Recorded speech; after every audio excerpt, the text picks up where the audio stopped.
जितनी भी माताएं एकादशी का व्रत करती, बहुत ध्यान से सुनना आज की कथा को। शायद जिंदगी में मिली ना मिली, पर ये कथा का रिश्ता तो बहुत ध्यान से सुनना, ध्यान से। निर्जल एकादशी है। स्कंद पुराण यहाँ तक कहती है कि इस कथा के चरित्र को जो श्रवण कर लेता है उसको 26 एकादशी करना भी नहीं पड़ती। इस एकादशी की केवल ये कथा सुनकर ही वो तर जाता है। बहुत ध्यान से सुनना इसको, कथा तो बड़े भाव से सुन लो इसको, है? बड़े प्रेम से।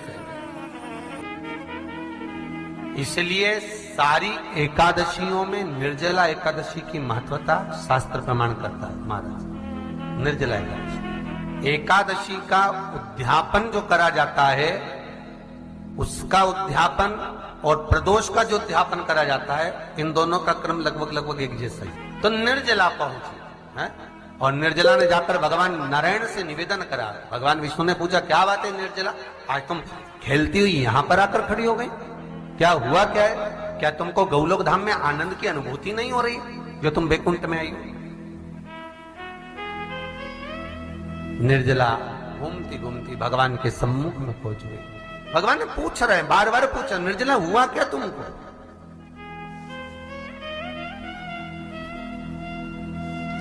ए निर्जला, ए एकादशी, हुआ क्या है तुमको? क्या कारण है तुम्हारे यहां आने का, बैकुंठ पहुंचने का?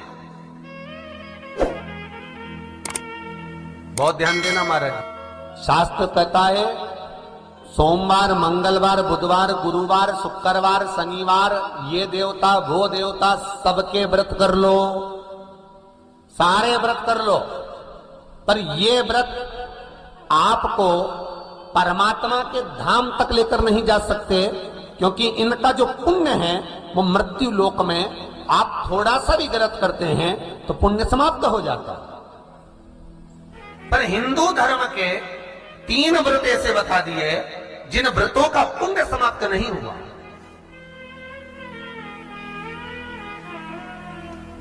हिंदू धर्म के 3 व्रत ऐसे हो गए जिनका पुण्य समाप्त नहीं हुआ महाराज। क्यों? जिनका पुण्य प्रबलता में बढ़ता गया। पहले नंबर पर एकादशी, दूसरे नंबर पर प्रदोष, और तीसरे नंबर पर शिवरात्रि। एकादशी भी 26 है तो प्रदोष भी जम के बोलते जाओ 26 है। शिवरात्रि केवल 12, केवल 12, और अगर अधिक मास की पड़ जावे तो ये 13, पर अधिक की आय सो 13 है। तो यहां शास्त्र कह रहा है कि 3 व्रत हमारे यहाँ जिनका पुण्य समाप्त नहीं हुआ, जिनका पुण्य प्रबल हुआ, बड़ा। इसलिए आज भी माता एकादशी का व्रत करती है, और एकादशी का व्रत कर कर अगर कोई जीवात्मा को देते हैं, कोई मर भी गया तो उसको एकादशी का दान देते हैं। एकादशी का उसको दान दिया है महाराज। निर्जला खड़ी एकादशी का व्रत लोग कहते हैं कि कर लिया, जान लिया, पर एकादशी के जो 18 नियम हैं, उन नियम में 2 व्रत का सबसे पहला नियम, एकादशी व्रत का सबसे पहला नियम है कि आप जिस दिन व्रत करो उसके 1 दिन पहले भक्ति का संचार इस हृदय में करो। भक्ति का संचार इस हृदय में कर लीजिए। जिस दिन आप व्रत करो, जैसे एकादशी का व्रत कर रहे हो तो दशमी के दिन शाम का समय जब आवे, रात्रि जब होने लगे, शाम का समय आवे, और रात्रि का आप जब भोजन ग्रहण करो तो उस भोजन में कोई ऐसा पदार्थ ग्रहण मत करिए जिस पदार्थ के कारण आपकी एकादशी बिगड़ गया।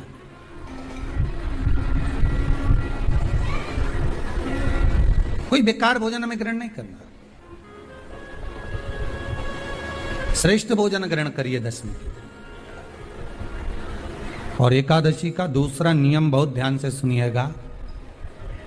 जिस दिन आपकी एकादशी का व्रत हो उस दिन प्रयास करिएगा कि अपने हाथ से किसी भी वृक्ष की कोई पत्ती टूटे ना।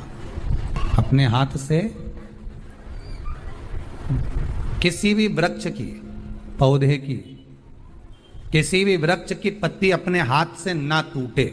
बहुत ध्यान दीजिएगा महाराज। एकादशी का ये दूसरा नियम है कि अपने हाथ से किसी पौधे की, किसी वृक्ष की, किसी डाली की कोई पत्ती लेना। कितना सुंदर व्याख्यान कहा है, कितना सुंदर वर्णन है महाराज, कि मात्र एकादशी का व्रत कर लेने पर, मात्र एकादशी का व्रत कर लेने पर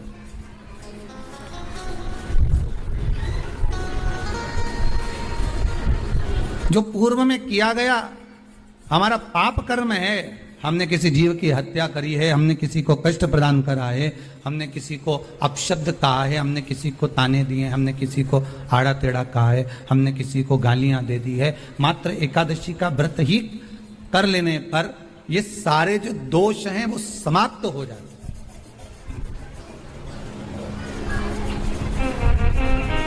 सारे दोष हमारे समाप्ति पर आ जाते हैं।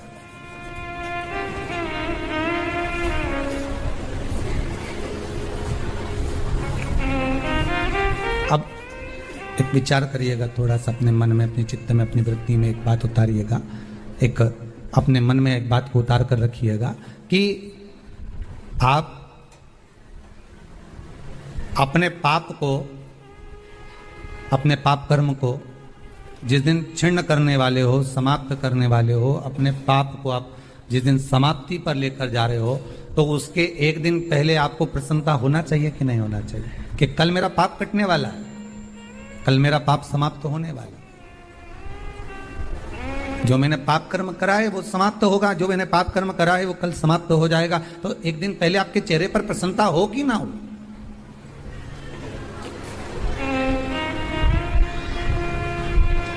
और चेहरे पर वो प्रसन्नता आपके आना चाहिए कि कल मेरा एकादशी का व्रत है, आज दसवीं है, कल एकादशी का व्रत है, तो कल मेरी जब एकादशी का व्रत रहेगा तो मेरा ना जाने कितना कितना पाप, कितना असत्य, कितना झूठ, कितना प्रपंच वो समाप्त हो जाएगा। इसमें मुझे प्रसन्नता हो, इसमें मुझे आनंदता हो। कहा गया कि प्रयास करिएगा कि एकादशी के दिन कोई वृक्ष की, कोई डाली की, फल की कोई पत्ती ना तोड़ी जाए। क्यों? तो कहा अगर उस पत्ती को हम तोड़ देते हैं, वृक्ष की पत्ती को या क्यारे में लगी हुई कोई डाली की पत्ती को हम तोड़ देते हैं तो एकादशी का पुण्य फल प्राप्त नहीं होता, एकादशी का कोई फल हमारे खाते में नहीं जाता, पुण्य फल प्राप्त। एकादशी का व्रत लोग कहते हैं कि कर लिया, जान लिया, पर एकादशी के जो 18 नियम हैं उन नियम में 2 नियम कल बताए थे। तीसरा नियम है कि शिव की आराधना हो, कृष्ण की आराधना हो, भगवत स्मरण हो।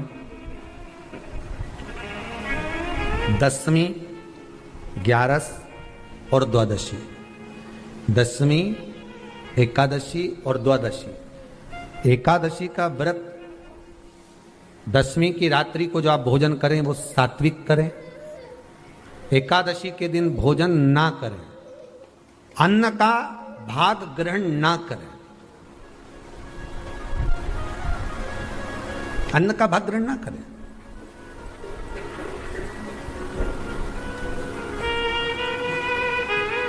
कितना सुंदर कहा है महाराज जी। यदि आपके यहां पर गौ माता है, आपके घर में अगर गौ माता विराज रही है, आपके घर में अगर गौ माता है, गाय की अगर आप सेवा कर रहे हैं, अच्छा गाय की सेवा भी बहुत कम लोग करते हैं। कई घरों में कुत्ता तो मिल जाए पर गौ माता नहीं मिले हो, और कुत्ता घुमाए नहीं जब आधी ऐसी चड्डा पहन के तो ऐसी शान दिखाए कि हमारे बराबर कोई वीआईपी नहीं, कुत्ता घुमा रहे हैं और वीआईपी इतना कि हमारे बराबर कोई नहीं, और कहीं का गाय के बछड़े को घुमाए तो लोग के गंवा रहे। कितना सुंदर लिखा है धेनु मानस में, गीता प्रेस गोरखपुर की गौ अंक को निकालकर पढ़िए कल्याण का, उसमें लिखा है ब्रह्म मुहूर्त में सुबह के समय पर गाय की पूंछ को पकड़कर या गाय की रस्सी को पकड़कर जो 2 कदम भी चल लेता है उसके लिए भगवान विष्णु बैकुंठ का मार्ग और कुबेर का मार्ग प्रशस्त कर खोल देता। जरा पढ़िए, धेनु मानस को पढ़िए, गौ अंक पढ़िए, गीता प्रेस गोरखपुर का कल्याण का अंक निकाल कर पढ़िए कि गाय का मात्र रस्सी पकड़कर 2 कदम चलने वाले के लिए मार्ग प्रशस्त हो जाता है। पर वो कुत्ता घुमाए तो वीआईपी और तुम गाय घुमाओ तो ये तो गवार है, इनमें तो अक्कल ही नहीं। बता कई घुमाए।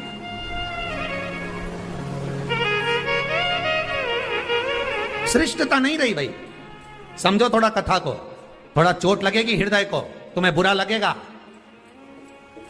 थोड़ा सा बुरा तो जरूर लगेगा, क्योंकि चोट तो लगेगी तुम्हारे हृदय को, पर संवरना तो पड़ेगा ना, सुधारना तो पड़ेगा, अपने आप को संवारना तो पड़ेगा, सुधारना तो पड़ेगा। आज भले बुरा लग जाए तो, पर थोड़ा सा संवरना पड़ेगा कि हाँ ठीक है, हमसे गलती हो रही है, इसको सुधारा कैसे जाए। तो एक काम करो ना कि कुत्ता को घुमाओ, मना नहीं करेंगे, पर साथ में एक गाय का बछड़ा भी लेकर जाओ, एक गौ माता को भी लेकर जाओ, सवेरे सवेरे मॉर्निंग वॉक में गाय तो घुमाओ, जब लोग देखेंगे क्या गजब है साहब। आप तो गाय को लेके जाओगे ना तो उसी गाय के 10 लोग पाँव नहीं पड़े ना, तो बात जैसी सुबह सुबह गाय मिले कौन नहीं पाँव पड़े। गौ माता का दर्शन हो गया, छुएंगे, स्पर्श करेंगे, आनंद करेंगे, भजन करिए, थोड़ा सा प्रयास करिए। गौशाला में केवल गाय ना रहे, घर घर में गाय होना चाहिए।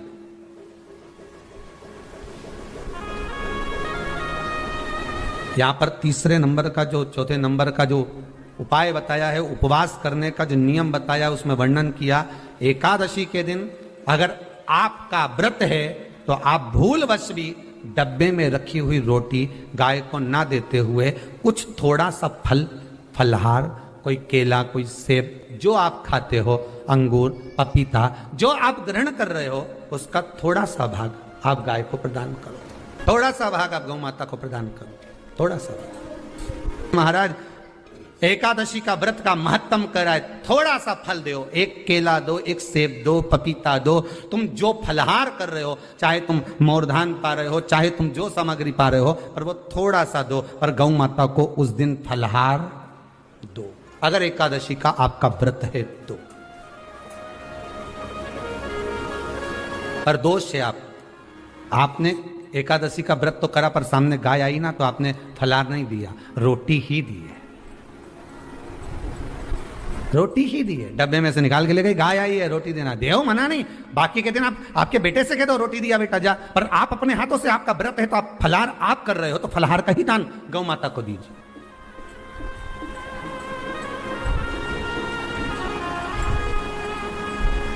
बच्चों से कह दो, जाओ सेवक से कह दो, जाओ जरा देख के आओ रोटी, पर आप फल का दान दीजिए। महाराज पांचवा वर्णन किया चतुर्थ भाव में, बन सके जितना एकादशी के दिन भगवान का ओम नमो भगवते वासुदेवाय का जाप करें, या अपने गुरु मंत्र का स्मरण करें, या जो मंत्र आपके हृदय में समाहित हो, श्री शिवाय नमस्तुभ्यम, ओम नमः शिवाय, राम कृष्ण शिव, जो मन पड़े उसका भजन करें, पर दिल से करें, जितनी देर करते बने उतना देर करें। माला पकड़ने की भी जरूरत नहीं कि माला पकड़ के बैठता हूं तो घट की जिब्या से जप लो, नहीं जी वही उतना में ही पूरा हो जाए, वही बहुत है, वह उतना आनंद दे जाएगा। पांचवा नियम कहा, जिस दिन आपका व्रत रहे किसी निंदक से बात ना करें। निंदक जानते हो, भाई दूज के दिन, दिवाली की जो भाई दूज होती है ना, होली दिवाली की जो दूज होती है, उनमें ऐसा गोबर का भाई दूज बनाते हैं, और पास में एक चुगलखोर भी बना है, और चुगलखोर के ऊपर ऐसा भाटा धर दे, एक पत्थर। अब तुम्हारे उधर रखे कि नहीं रखे हमें नहीं मालूम रहे हो, जितने आस्था पे सुन रहे हो, पर हमारे इधर तो ऐसा रहता है, गोबर का भाई बहन बनाए और उसकी पूजन करे, उसके पास में एक गोबर का चुगल चोर भी बना है, उसके ऊपर भाटा धर दे। कथा कह रही है, कथा वर्णन कर रही है, निंदक से बात ना करें। मान लो किसी ने आकर आपको निंदा कर भी दी तो तुरंत सूर्य नारायण भगवान का दर्शन करें, और 3 बार उनका दर्शन कर कर नेत्र बंद करें, तब जाकर वो निंदा जो अंदर गई है, अंदर पवित्रता प्रदान करेगी, तब जाकर एकादशी का व्रत लगेगा। पहले तो प्रयास करो, अगर जो निंदा करने आता है ना तो उसको उस दिन एकादशी वाले दिन दरवाजे पे लिख दो कि चुगल चोट्टा उन अंदर नहीं आए, नहीं कि अंदर है कितना, तो तुम दरवाजे पे लिख दो कि निंदा करने वाला चुगल चोट्टा, आज एकादशी का दिन है, हमारी मम्मी का एकादशी का व्रत है, एक इतना बड़ा कंप्यूटर से निकालो, एकादशी के दिन सेलो टेप लगा के चिपका दो, चुगल चोट्टा होने अंदर नहीं आए। आज हमारा एकादशी का व्रत है, कुछ बिगड़ेगा क्या? दरवाजा अपना, घर अपना, और जिसके बुरा लगे